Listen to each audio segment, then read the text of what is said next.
서울 도심이 한눈에 내려다 보이는 성북동의 최고급 저택은 겉으로 보기에 고요한 평화를 유지하고 있었지만 그 내부에서는 차마 입에 담기 힘든 잔혹한 배신이 은밀하게 소용돌이 치고 있었다. 한서진은 지금 이 순간 병원의 차가운 수술대 위에서 자신의 목숨을 담보로 거대한 기업의 후계자를 세상에 내놓기 위해 필사적인 사투를 벌이며 희박한 의식의 끈을 붙잡고 있었다. 그녀는 지독한 난산 끝에 과다출혈이라는 절체절명의 위기에 빠져 있었으며 주치의와 간호사들은 한 사람의 생명을 구하기 위해 긴박하게 움직이며 수술실의 공기를 무겁게 짓누르고 있었다. 서진의 가녀린 손가락은 수술대 끝을 하얗게 질리도록 움켜쥐고 있었고 그녀가 흘리는 땀방울은 남편 강민호와 함께 일궈온 시간들에 대한 마지막 헌신처럼 보였다. 하지만 그녀가 생사의 갈림길에서 신음하고 있을 때 정작 그 곁을 지켜야 할 남편인 K타이탄의 대표 강민호는 아내의 고통에는 안중에도 없다는 듯 탐욕스러운 욕망의 템에 빠져 있었다. 그는 아내가 병원으로 실려간 직후 집안일을 돕기 위해 들어온 젊고 교활한 도우미 이벨라를 자신의 침실로 불러들여 아내의 빈자리를 더러운 정사로 채우며 인간으로서의 도리를 저버리고 있었다. 이벨라는 서진이 정성스럽게 고른 침구 위에서 민호의 목을 감싸 안으며 승리감에 도취한 미소를 지었고 민호는 그런 그녀의 유혹에 정신을 잃은 채 아내의 희생을 철저히 감싸로 기만하고 있었다. 거실에 놓인 화려한 요람은 주인을 기다리며 덩그러니 놓여 있었으나 그 집의 주인인 민호는 태어날 아이에 대한 축복보다 눈앞에 쾌락이 주는 자극에 매료되어 자신의 가정을 스스로 파괴하고 있었다. 그는 서진이 결혼 후 가문의 사업을 확장하기 위해 밤낮 없이 일하며 자신을 보필했던 공로를 한순간에 망각한 채 오로지 새로 유입된 젊은 육체의 향기에 취해 이성을 마비시킨 상태였다. 이벨라는 민호의 귀에 대고 속삭이며 서진이 돌아오지 않기를 바라는 저주 섞인 애교를 부렸고 민호는 거친 숨을 몰아쉬며 그녀의 허리를 더욱 강하게 끌어당겨 부부의 서약을 처참하게 짓밟았다. 수술실에 붉은 경고등이 꺼지고 간신히 한 생명이 세상의 빛을 보게 되었지만 서진의 심장 박동은 이미 위험 수위를 넘어선 상태여서 의료진은 심폐소생술을 준비하며 긴급한 상황을 이어가고 있었다. 서진은 희미해지는 시야 너머로 남편의 얼굴을 떠올리며 아이를 위해서라도 반드시 살아야 한다고 스스로를 다독였으나 그녀가 믿었던 사랑은 이미 성북동 저택의 어둠 속에서 난도질 당하고 있었다. 민호는 벨라의 허벅지를 쓰다듬으며 아내가 죽으면 이 모든 재산과 권력이 온전히 자신의 손에 들어올 것이라는 추악한 계산을 머릿속으로 굴리며 비릿한 웃음을 지어 보이는 악마 같은 면모를 드러냈다. 벨라는 민호의 권력을 이용해 신분 상승을 꿈꾸며 그를 더욱 자극했고 두 사람의 웃음소리는 서진이 고통스럽게 내뱉는 신음소리와 대조를 이루며 저택의 벽면을 타고 비참하게 흘러내리고 있었다. 가문의 명예를 중시하며 늘 완벽한 남편의 가면을 써왔던 민호는 이제 그 가면 뒤에 숨겨진 추악한 본성을 가감없이 드러내며 아내의 헌신을 가장 잔인한 방식으로 보답하고 있었다. 그 시각 병원 복도에서는 서진의 오랜 친구이자 법조계의 냉철한 승부사인 박도연이 초조하게 발을 구르며 수술실 문이 열리기만을 기다리고 있었는데 그는 민호가 이곳에 없다는 사실에 깊은 분노를 느꼈다. 도연은 평소 민호의 화려한 언변 뒤에 숨겨진 위선적인 태도를 경계해 왔으며 서진이 위험한 수술을 받는 동안 연락조차 되지 않는 민호의 행방에 강한 의구심을 품고 직접 조사를 시작하기로 마음먹었다. 서진은 사선을 넘나드는 사투 끝에 기적적으로 호흡을 회복하기 시작했지만 그녀가 깨어난 후 마주하게 될 진실은 수술실의 고통보다 훨씬 더 처참하고 가혹한 현실이 될 것임을 예감케 했다. 민호는 사정이 끝난 후 담배 연기를 내뿜으며 벨라에게 서진의 상태를 확인하러 가야 한다는 의무감조차 느끼지 못한 채 그녀와 함께 와인을 마시며 승전보를 올리는 장군처럼 거드름을 피웠다. 벨라는 민호의 가슴에 머리를 기대고 조만간 이 집의 진짜 안주인이 될 수 있다는 환상에 사로잡혀 서진이 사용하던 고가의 장신구들을 탐욕스러운 눈빛으로 훑어보며 비열한 야심을 키워갔다. 서진의 희생으로 얻은 아이는 인큐베이터 안에서 가쁜 숨을 내쉬며 세상에 첫 발을 내디뎠지만 그 아이를 환영해야 할 아버지는 인륜을 저버린 채 다른 여자의 품에서 추잡한 미래를 설계하고 있었다. 민호는 사업적 성공이 자신의 탁월한 능력 덕분이라고 굳게 믿으며 서진의 내조를 과소평가해왔고 이제는 그녀가 없어도 충분히 제국을 유지할 수 있다는 오만함에 빠져 파멸의 길로 걸어 들어가고 있었다. 저택의 정원의 핀장미들은 피처럼 붉게 타오르고 있었으나 그 아름다움 아래에는 민호와 벨라가 만들어낸 악취나는 배신이 도사리고 있어 보는 이로 하여금 소름 끼치는 공포를 느끼게 만들었다. 도연은 민호의 수행비서에게 전화를 걸어 그의 위치를 파악하려 했으나 비서조차 함구하는 모습의 상황이 심상치 않음을 직감하고 서진을 지키기 위해 자신이 가진 모든 법적 수단을 동원할 준비를 마쳤다. 새벽 공기가 차갑게 가라앉은 병동에서 서진은 겨우 눈을 떴고 그녀의 첫 마디는 남편을 찾는 이름이었으나 그 목소리는 공허하게 허공을 맴돌다 사라질 뿐 곁에는 오직 차가운 기계음만이 울려 퍼졌다. 민호는 뒤늦게 비서의 다급한 연락을 받고서야 귀찮다는 듯 옷을 챙겨 입으며 벨라에게 집안을 잘 정리해 두라고 당부한 뒤 병원으로 향하는 차 안에서도 아내의 건강보다 언론에 비칠 자신의 이미지를 걱정했다. 그는 병원 로비에 도착하자마자 순식간에 슬픔에 잠긴 헌신적인 남편의 얼굴로 갈아 끼우며 연기를 시작했고 그 위선적인 모습에 도연은 주먹을 불끈 쥐며 그가 치러야 할 대가가 결코 가볍지 않을 것임을 확신했다. 서진은 중환자실 유리창 너머로 다가오는 민호를 보며 안도의 눈물을 흘렸지만 그 눈물이 자신의 인생에서 가장 큰 비극의 시작이 될 줄은 꿈에도 모른 채 남편의 거짓된 손길을 애타게 기다리고 있었다.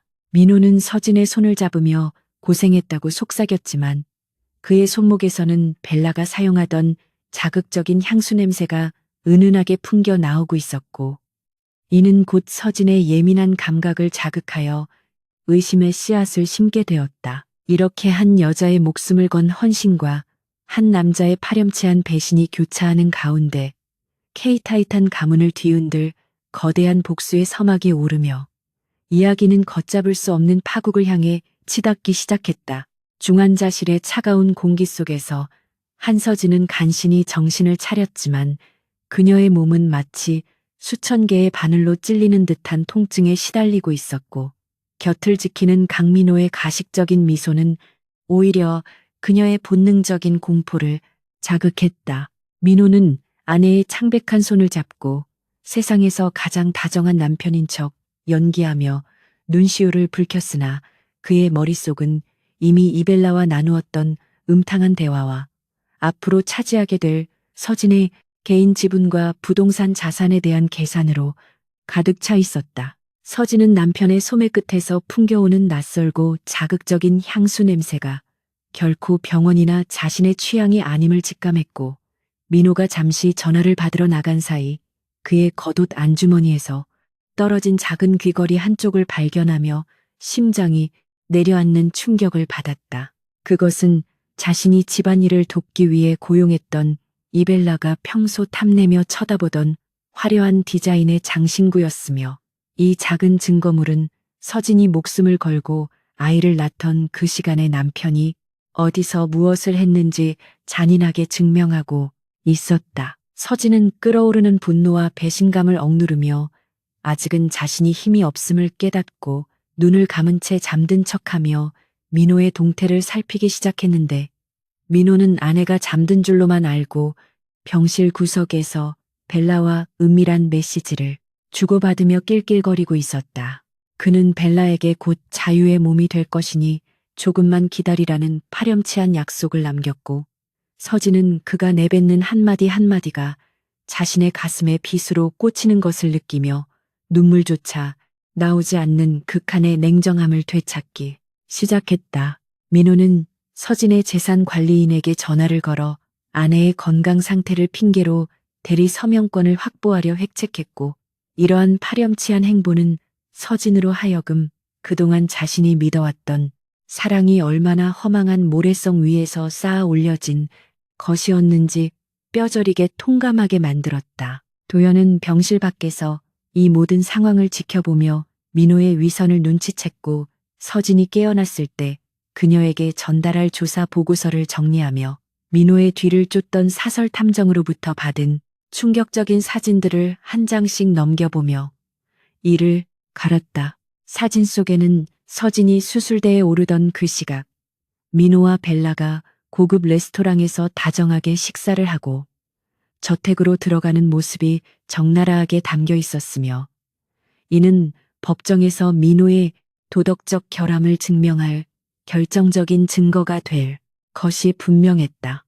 서진은 일반 병실로 옮겨진 후 도현과 단둘이 남게 되자마자 감춰두었던 날카로운 눈빛을 드러내며 도움을 요청했고, 도현은 그녀의 강인한 의지에 경의를 표하며 민호가 K타이탄의 자금을 유용해 벨라의 이름으로 해외 부동산을 매입하려 한다는 정보를 제공했다. 민호는 서진이 순종적이고 나약한 여자라고 굳게 믿고 있었기에 그녀가 자신을 감시하고 있다는 사실은 꿈에도 모른 채 벨라를 자신의 비서로 정식 채용하여 회사 내부까지 끌어들이는 대담하고도 어리석은 행보를 보였다. 벨라는 회사 직원들 앞에서 마치 자신이 차기 안주인이라도 된 양 거들먹거리며 서진의 빈자리를 차지하려 들었고, 이러한 오만함은 결국 회사 내부의 반발과 서진을 따르던 충성스러운 직원들의 제보로 이어져 서진의 복수 시나리오에 힘을 실어주었다. 서진은 몸이 회복되는 속도에 맞춰 치밀하게 반격을 준비했으며, 민호가 제출한 대리 서명 서류들에 교묘하게 법적 허점을 만들어 두어 나중에 그가 행사할 모든 권리가 무효가 되도록 덫을 놓는 지략을 발휘했다. 그녀는 민호 앞에서는 여전히 아무것도 모르는 나약한 아내를 연기하며 그가 가져오는 모든 서류에 순순히 서명하는 척했지만, 실제로는 도연과 협력하여 민호의 비자금 세탁 경로를 역추적하여 그를 횡령 혐의로 엮어넣을 준비를 마쳤다. 민호는 벨라와 함께 서진의 개인 별장에서 주말을 보내며 승리감에 도취해 있었고, 그들이 마시는 샴페인 한 잔이 자신들의 무덤을 파는 행위임을 깨닫지 못한 채 서진의 불행을 비웃으며 자신들만의 낙원을 꿈꾸고 있었다.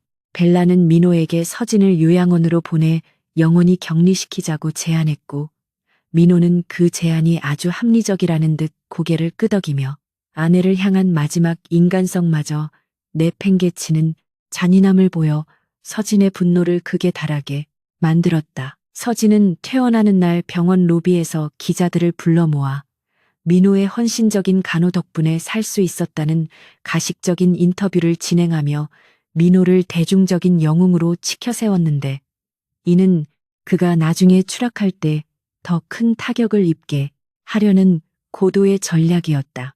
민호는 카메라 앞에서 인자한 미소를 지으며 서진의 어깨를 감싸 안았지만, 서진은 그의 손길이 닿는 곳마다 소름이 돋는 것을 참아내며 속으로 피눈물을 삼켰고, 도연은 그 모습을 멀리서 지켜보며 전쟁의 서막이 올랐음을 실감했다.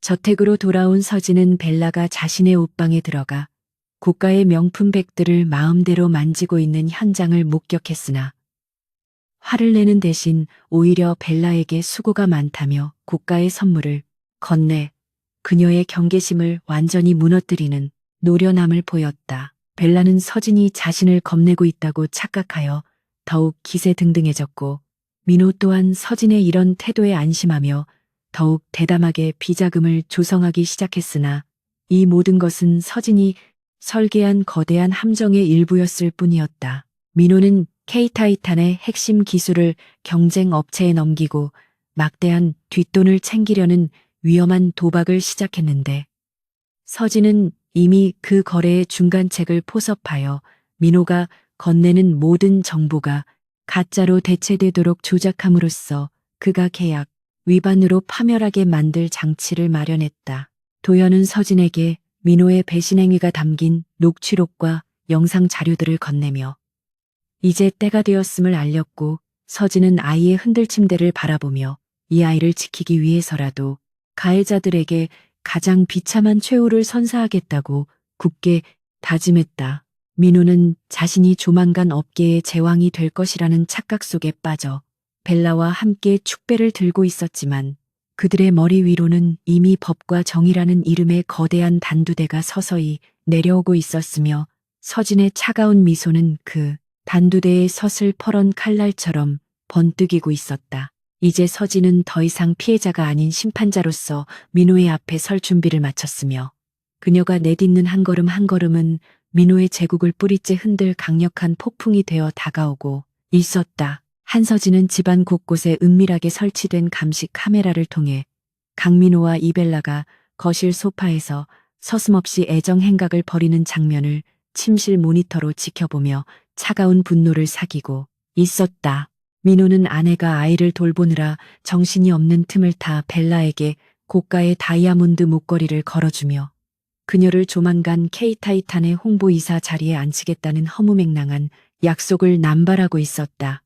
벨라는 민호의 품에 안겨 서진의 안색이 나날이 나빠지는 것을 보며 곧 안주인 자리가 비게 될 것 같다는 악마 같은 농담을 던졌고, 민호는 그런 그녀의 입술에 입을 맞추며 동조하는 비열한 웃음을 보였다.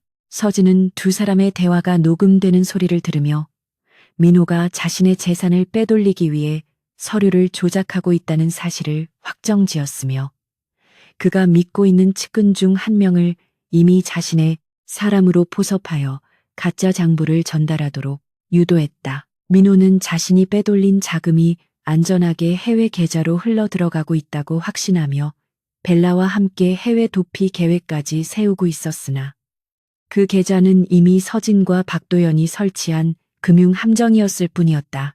벨라는 점차 대담해져 서진이 아끼던 돌아가신 어머니의 유품인 진주 귀걸이를 몰래 착용하고 외출하는 도발을 감행했으며 서진은 이를 알고도 모른 척하며 그녀가 더 큰 욕심을 부리도록 방치하여 나중에 절도 혐의까지 씌울 준비를 마쳤다. 서진은 아이의 100일 잔치를 기점으로 민호의 목을 조일 결전의 날을 잡았고 그동안 민호가 저질러온 기술 유출, 모의와 횡령, 그리고 가사 도우미와의 부적절한 관계를 증명할 완벽한 증거 자료들을 도연을 통해 법원에 제출할 준비를 끝냈다.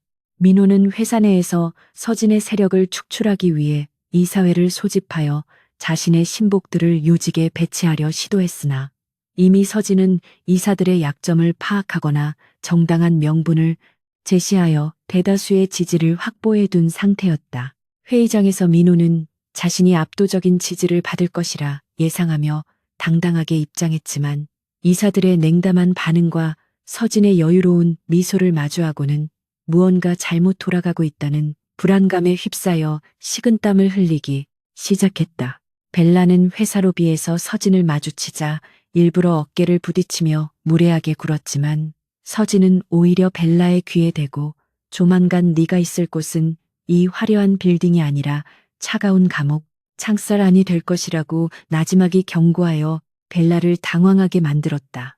민호는 서진의 경고를 전해 듣고는 코웃음을 치며 아내가 산후 우울증으로 제정신이 아니라고 치부해버렸고 오히려 벨라를 달래며 그녀에게 더 많은 현금을 쥐어주는 어리석은 행동을 반복하며 자신의 파멸을 가속화했다. 서진은 밤마다 아이를 품에 안고 남편의 배신으로 찢겨나간 가슴을 달래며 반드시 이 아이에게는 깨끗하고 정의로운 가문을 물려주겠다는 일념 하나로 버텼으며 도연은 그런 그녀의 곁에서 묵묵히 법적 방패막이가 되어주었다.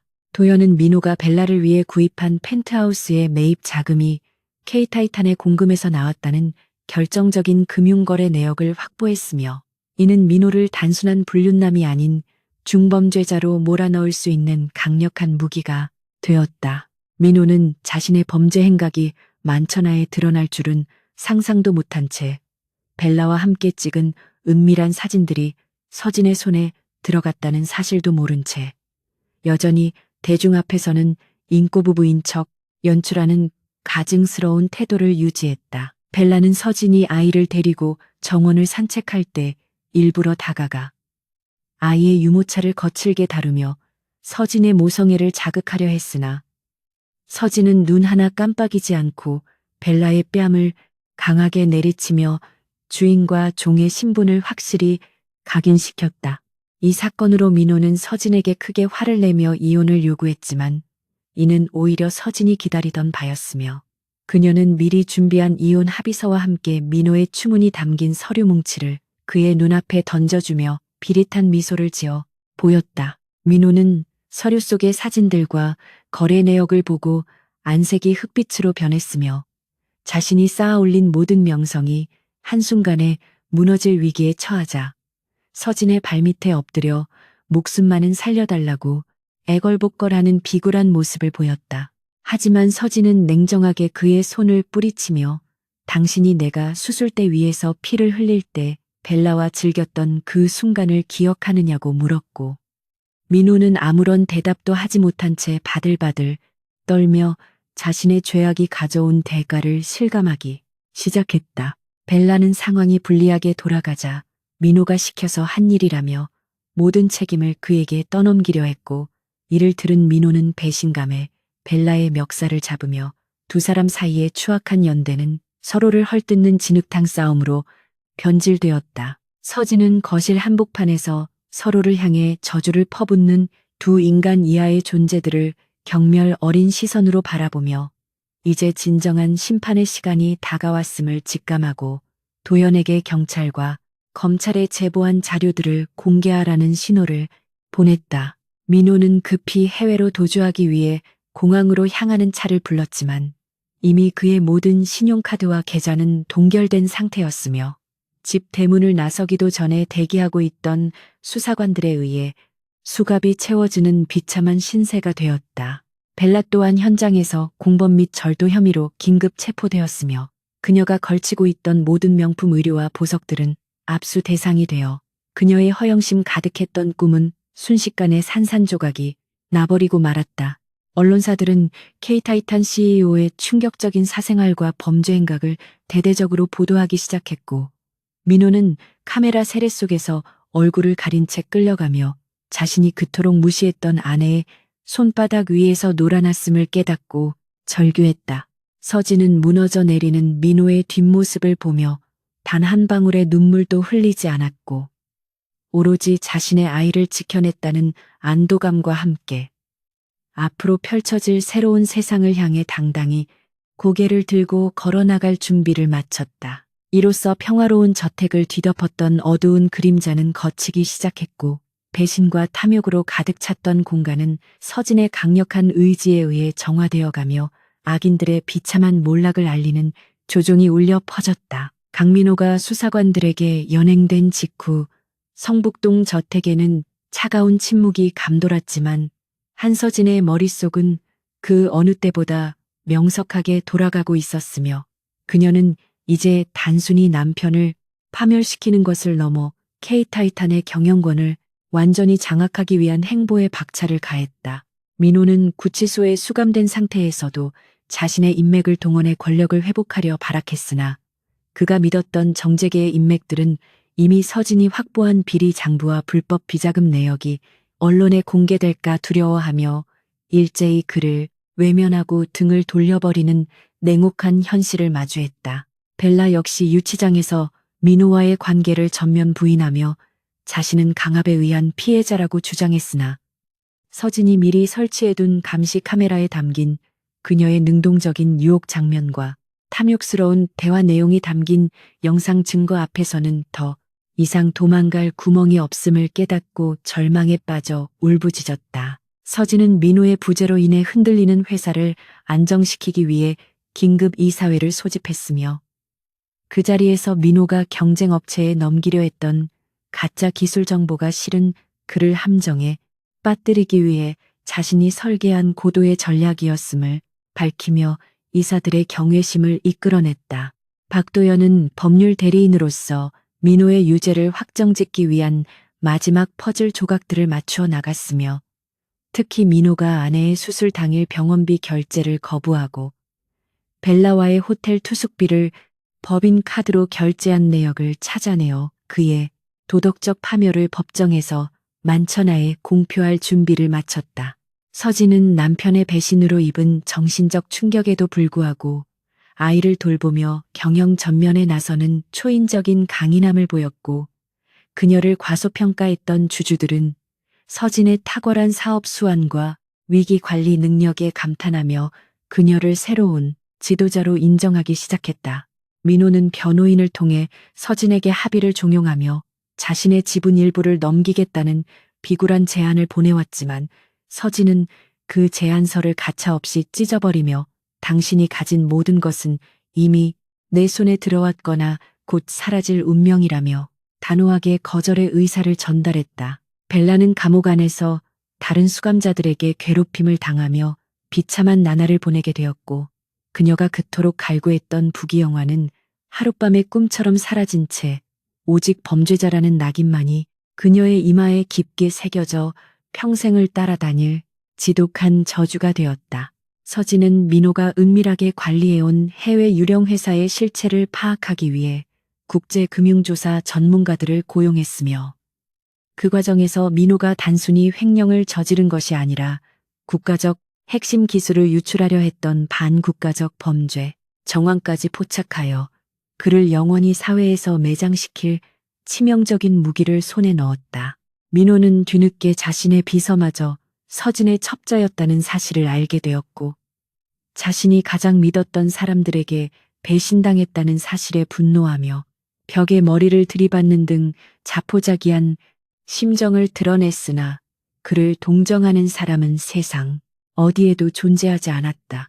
도연은 서진이 겪은 고통을 누구보다 잘 알고 있었기에 민호에게 적용 가능한 모든 혐의를 샅샅이 뒤져 형량을 극대화하는 데 총력을 기울였고 민호가 다시는 태양 아래 당당히 걸어 나올 수 없도록 법적인 그물망을 촘촘하게 짜나갔다. 서진은 민호와의 이혼 소송에서 압도적인 승기를 잡았으며 징벌적 손해배상을 청구하여 민호의 개인 재산뿐만 아니라 그가 숨겨둔 비상금 한 푼까지 탈탈 털어내어 그를 완벽한 알거지로 만드는 데 성공함으로써 진정한 복수의 정석을 보여주었다. 벨라는 자신의 변호사 선임 비용조차 지불할 능력이 없어 국선 변호인의 도움을 받아야 하는 처지로 전락했고 그녀가 서진의 집에서 훔쳐냈던 보석들은 모두 작물로 처리되어 그녀의 형량을 높이는 부메랑이 되어 돌아왔으며 그녀의 화려했던 외모는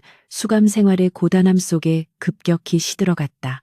서진은 이제 민호의 흔적이 남은 저택의 모든 가구와 벽지를 교체하며 과거의 불행을 씻어냈고 오로지 자신의 아이와 회사의 미래만을 생각하며 차가운 얼음처럼 냉철한 지도자로 거듭나 가문의 명예를 회복하기 위한 대대적인 혁신 작업을 진두지휘했다. 민호는 첫 공판에서 수위를 입고 법정에 섰으며 방청석에 앉아 자신을 차갑게 내려다보는 서진의 시선을 마주하는 순간 온몸에 소름이 돋는 공포를 느꼈고 그녀가 더 이상 자신이 알던 순종적인 아내가 아님을 뼈저리게 실감하며 고개를 떨구었다. 도연은 법정에서 민호의 죄상을 조목조목 읊으며 그가 한 여자의 목숨을 건 희생을 어떻게 유린했는지 생생하게 묘사했고 법정 안은 민호에 대한 분노와 서진에 대한 연민으로 가득 차 민호에게는 그 어떤 관용도 허용되지 않는 분위기가 형성되었다. 사건의 전말이 대중에게 알려지자 전 국민적인 공분이 일어났고 민호가 운영하던 K타이탄의 불매 운동까지 벌어질 뻔했으나 서진이 직접 나서서 피해 보상과 사회 환원 계획을 발표하며 진심 어린 사과를 전하자 여론은 오히려 서진을 응원하는 쪽으로 급격히 기울어 그녀의 입지는 더욱 공고해졌다. 서진은 복수의 과정에서 단 한 번도 흐트러진 모습을 보이지 않았으며 오히려 자신을 배신한 자들을 향해 가장 우아하고도 치명적인 일격을 가함으로써 진정한 강자가 누구인지를 세상에 증명해 보였고 민호는 감옥 안에서 자신의 오만함이 불러온 비참한 결과를 곱씹으며 매일 밤 악몽에 시달렸다. 이제 서진에게 남은 것은 민호의 최종 선고를 지켜보는 일뿐이었으며 그녀는 도연과 함께 승리의 와인을 나누는 대신 아이의 작은 손을 잡고 밤하늘의 별을 바라보며 돌아가신 부모님께 부끄럽지 않은 삶을 살겠다고 다짐하며 길고 길었던 어둠의 터널을 지나 빛의 세계로 한 발짝 더 다가섰다. 민호와 벨라가 지옥 같은 나날을 보내는 동안 서진의 제국은 더욱 단단해졌고 배신자들의 비명소리는 서진의 승전가 아래 묻혀버렸으며 정의가 살아있음을 증명하는 서진의 투쟁은 이제 막바지를 향해 치열하게 전개되고 있었다. 강민호의 최종 공판이 열리는 날, 법원 청사 앞은 이른 아침부터 몰려든 취재진과 분노한 시민들로 인산인해를 이루었으며 한서진은 칠흑처럼 어두운 정장을 입고 차가운 눈빛을 유지하며 당당하게 법정 안으로 들어섰다. 민호는 불과 몇 달 전에 위풍당당했던 CEO의 모습은 온데간데 없이 초췌하고 구부정한 모습으로 피고인석에 앉아 있었으며 그의 옆에는 공범으로 기소된 이벨라가 화장기 없는 창백한 얼굴로 연신 눈물을 훔치며 판사의 눈치를 살피고 있었다. 서진은 증인석에 올라 자신이 생사의 갈림길에서 사투를 벌이던 그 시각에 남편이 벌인 추악한 행각들을 담담하면서도 날카로운 어조로 진술하기 시작했고 법정 내부에 설치된 대형 화면을 통해 민호와 벨라의 미래 장면과 비자금 세탁 정황이 담긴 결정적인 영상들이 상영되자 장내는 술렁이기 시작했다. 민호는 고개를 들지 못한 채 바들바들 떨고 있었으며 벨라는 갑자기 히스테리적인 반응을 보이며 모든 것이 민호의 강요에 의해 벌어진 일이라며 소리를 질렀으나 판사는 엄중한 어조로 그녀의 소란을 제지하며 법정의 권위를 세웠다. 박도연 변호사는 민호가 작성한 비밀 계약서들과 기술 유출, 모의가 담긴 음성 파일들을 하나씩 공개하며 그가 단순히 가정을 파탄낸 파렴치한을 넘어 기업의 존립을 위협하고 국가 경쟁력을 깎아먹은 중범죄자임을 논리 정연하게 입증해 나갔다. 검찰은 강민호에게 징역 20년과 벌금 수백억 원을 구형하며 그가 사회에 끼친 악영향과 피해자 한서진이 겪어야 했던 정신적 고통에 상응하는 가장 무거운 처벌이 내려져야 한다고 강력하게 주장했다. 서진은 진술을 마치고 내려오며 민호의 눈을 똑바로 응시했는데 그 순간 민호의 눈동자에는 뒤늦은 후회와 함께 서진에 대한 극도의 공포가 서려 있었으며 서진은 그 비굴한 시선을 비웃듯 입가에 아주 희미한 승리의 미소를 띄웠다. 벨라에게는 징역 7년이 구형되었고 그녀는 자신의 젊음이 감옥 창살 안에서 썩어갈 것이라는 사실에 절망하며 법정 바닥에 주저앉아 통곡했지만 방청석의 그 누구도 그녀의 가식적인 눈물에 동정의 눈길을 보내지 않았다. 민호의 변호인은 최후 변론에서 그가 그동안 사회에 공헌한 바를 참작해 달라고 호소했으나 서진이 미리 준비해둔 민호의 또 다른 횡령 자료들이 추가로 제출되면서 그 호소는 오히려 재판부의 공분을 사는 역효과를 불러일으켰고 민호의 파멸은 이제 기정사실화되었다. 재판장은 판결문을 낭독하며 강민호의 행위는 인간으로서 최소한의 도리를 저버린 행위일 뿐만 아니라 자본주의 경제 질서를 어지럽힌 중죄라고 질타했고 민호에게 징역 18년의 실형과 추징금 전액 납부를 선고하여 법의 엄중함을 보여주었다. 벨라 역시 실형을 면치 못하고 수갑이 채워진 채 법정 밖으로 끌려나갔으며 그녀가 마지막으로 서진을 향해 저주를 퍼부으려 했으나 경위들의 제지로 입조차 떼지 못한 채 비참하게 복도 너머로 사라져버렸다. 서진은 판결이 끝난 후 법원을 나오며 기자들의 질문에 K타이탄은 이제 과거의 적폐를 청산하고 투명한 경영을 통해 사회적 책임을 다하는 기업으로 거듭날 것이라는 짤막한 소감을 남긴 뒤 도연과 함께 준비된 차량에 올랐다. 차 안에서 서진은 비로소 긴장이 풀린 듯 깊은 한숨을 내쉬었고 도연은 그녀의 손을 가볍게 쥐어주며 그동안 정말 고생 많았다며 위로를 건넸으며 서진은 이제야 가슴속을 짓누르던 거대한 바위 덩어리가 치워진 것 같은 해방감을 느꼈다. 민호는 교도소로 이송되는 호송차 안에서 자신이 누렸던 화려한 저택과 고급 승용차, 그리고 사람들의 존경 어린 시선이 모두 신기루처럼 사라졌음을 실감하며 벽을 치며 울부짖었으나 차바퀴 굴러가는 소리만이 그의 비명을 집어삼킬 뿐이었다.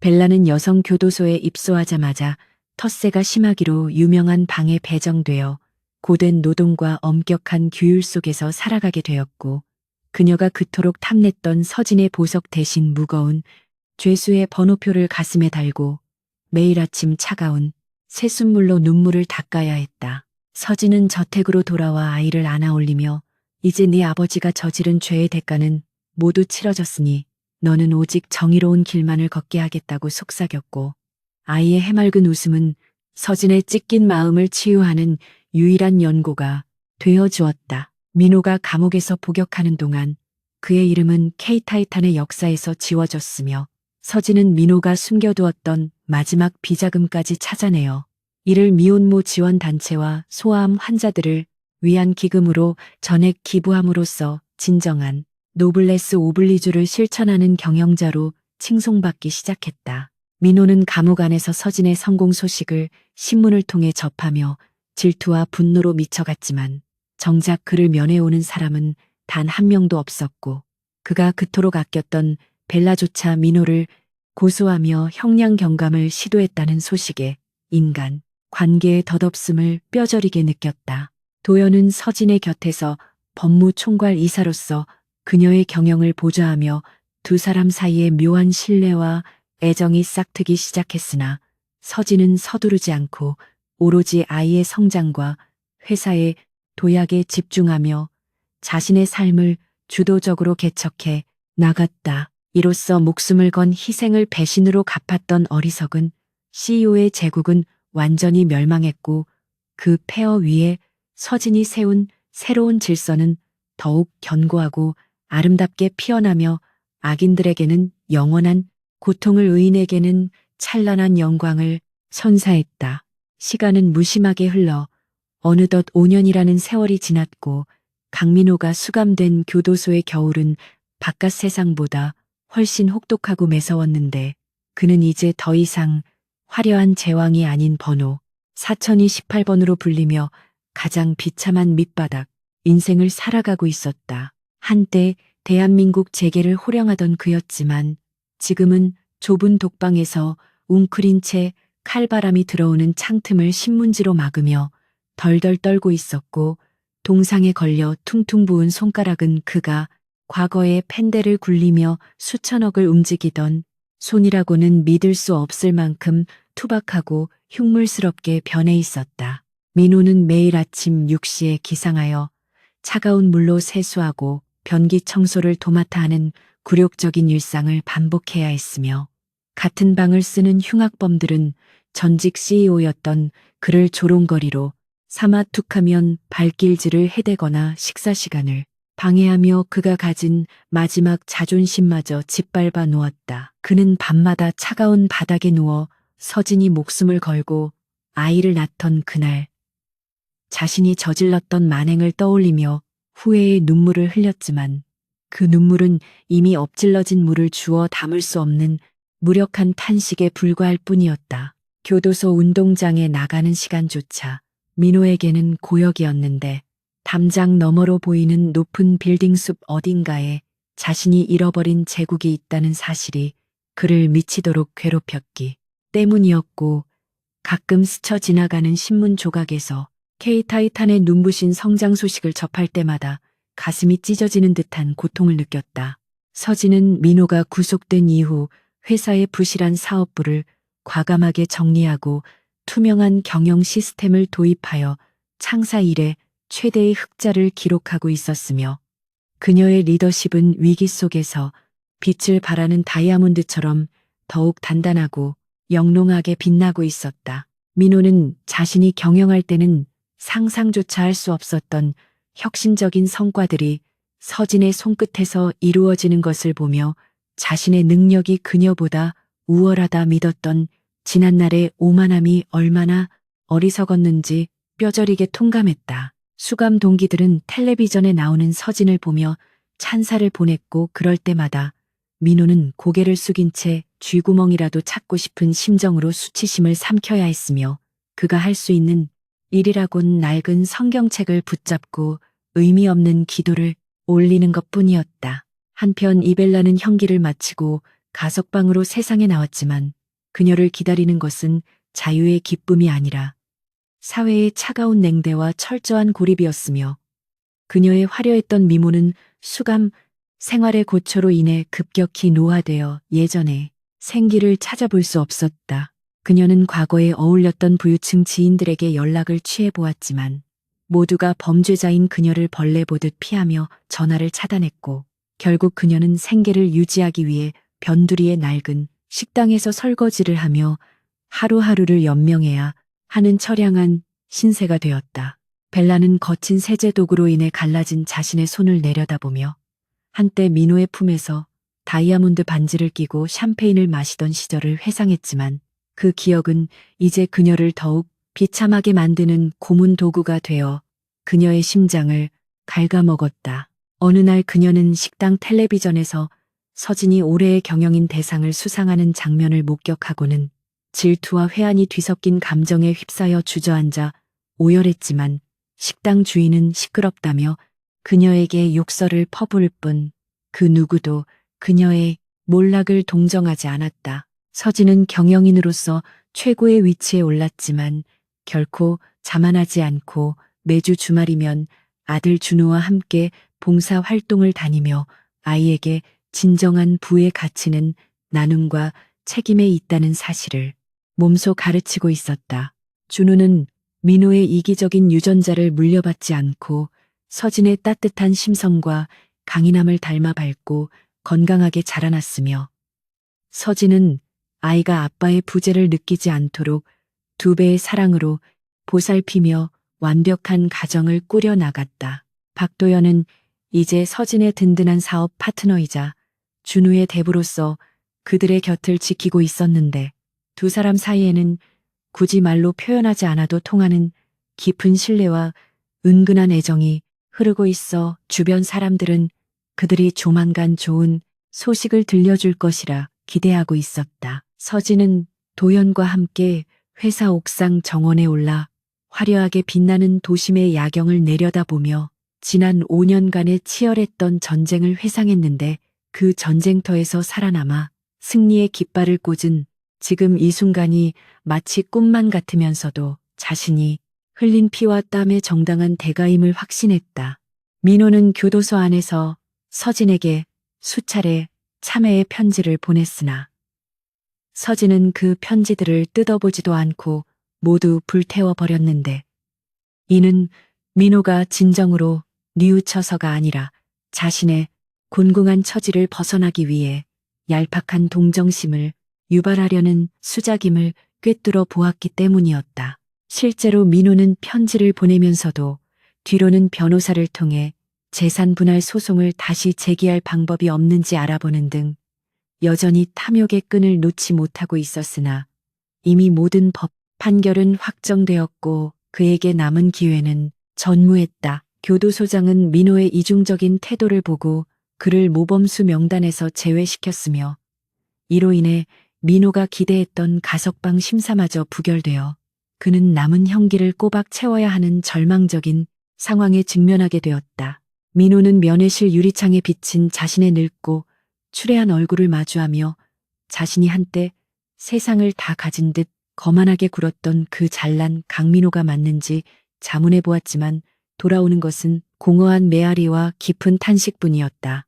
서진은 K타이탄의 창립 기념일 행사를 맞아 전 직원 앞에서 미래 비전을 선포하는 연설을 하게 되었는데 그녀는 단상에 올라 우레와 같은 박수를 받으며 당당하게 마이크를 잡았다.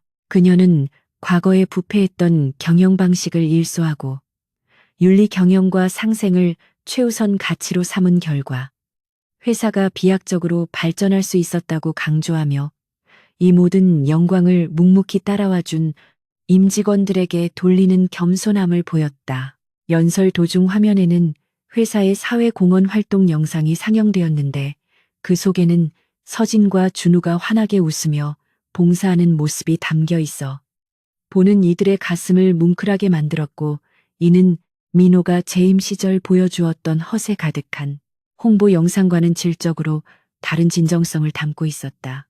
행사가 끝난 후 서진은 도연과 함께 연회장 한편에서 샴페인 잔을 부딪히며 축배를 들었고, 도연은 서진을 바라보는 눈빛에 존경과 사랑을 담아 이제는 당신의 행복만을 위해 살아가도 된다고 부드럽게 속삭였다. 계절이 바뀌어 봄이 찾아오자 서진은 준우의 손을 잡고 남편과의 추억이 아닌 자신의 승리가 서려 있는 성북동 저택의 정원을 산책하며 만개한 꽃들을 감상했다. 정원의 흙 속에는 지난 겨울의 혹독한 추위를 견뎌내고 피어난 생명들이 가득했고, 서진은 그 꽃들을 보며 자신 또한 고통과 시련의 겨울을 이겨내고 마침내 인생의 봄을 맞이했음을 실감했다. 그녀는 준우에게 아빠에 대한 이야기를 묻는 질문을 받았을 때 잠시 망설였지만 곧 담담한 목소리로 아빠는 잘못된 선택을 하여 먼 곳에서 벌을 받고 있다고 사실대로 말해주며 아이가 올바른 가치관을 가질 수 있도록 지도했다. 준우는 엄마의 손을 꼭 잡으며 자신은 엄마를 지켜주는 훌륭한 사람이 되겠다고 다짐했고, 서진은 그런 아들을 품에 안으며 세상 그 무엇과도 바꿀 수 없는 행복을 느꼈다. 이제 민호라는 존재는 서진의 인생에서 완전히 도려내어진 악성 종양과 같아서 수술 자국은 희미하게 남았을지언정 더 이상 그녀의 삶을 위협하거나 고통을 주지는 못했다. 민호는 감옥 안에서 칠순을 맞이하게 되었지만 생일상을 차려주는 이는 아무도 없었고 차가운 콩밥을 씹으며 지나간 부귀영화를 그리워하다가 결국 정신적인 공황 상태에 빠져 교도소 내 의무실을 오가는 신세가 되었다. 그는 꿈속에서 매일 밤 수술실에 누워있던 서진의 모습을 보았고 그때 자신이 벨라가 아닌 서진의 손을 잡았더라면 어땠을까 하는 부질없는 가정을 해보았지만 깨어나면 마주하는 것은 쇠창살과 회색 벽뿐이었다. 벨라 역시 알코올 중독에 빠져 거리를 전전하다가 노숙자 쉼터에서 생을 마감하게 되었고 그녀의 죽음은 아무런 뉴스거리도 되지 못한 채 쓸쓸하게 잊혀져 갔다.